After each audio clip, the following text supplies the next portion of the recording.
இப்போ பார்த்தீங்கன்னா என்னோட காரை வந்து நான் பார்க் பண்ணி வச்சிருக்கேன் ரைட் சைடில்.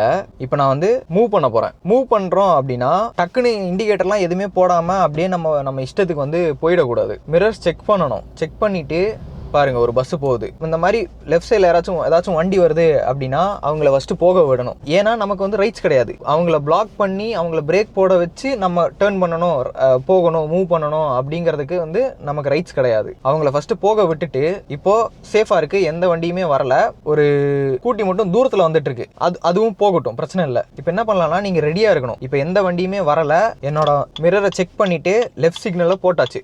லெஃப்ட் சிக்னலில் போட்டுட்டு இப்போது ஸ்லோவாக மூவ் பண்ணுறேன். நான் என்னோட லேனுக்கு மூவ் பண்ணிவிட்டு ஆடிக்கிட்டு போகக்கூடாது. அப்புறம் நீங்கள் வந்து இந்த மாதிரி மிடில்லே ஓட்டுவீங்க, காரை வந்து இந்த மாதிரி மிடில்லே ஓட்டுவீங்க. இந்த மாதிரிலாம் ஓட்டவே கூடாது. ஒரு லேன் இருக்குது, 2 லேன் இருக்குது அப்படின்னா ஏதோ ஒரு லேனில் வந்து நீங்கள் அந்த லேனுக்குள்ளேயே தான் ஓட்டிக்கிட்டு இருக்கணும். நீங்கள் பார்க் பண்ணியிருக்க காரை வந்து சேஃபாக மூவ் பண்ணணும் அப்படின்னா அதுக்கு இதுதான் ப்ரொசீஜர். உங்களுக்கு வந்து நிறைய அவசரம் இருக்கும். அந்த அவசரம்லாம் வந்து ரோட்டில் காட்டக்கூடாது. அதை உங்களோட அவசரத்துக்கு மற்றவங்க வந்து பாதிக்கப்படக்கூடாது.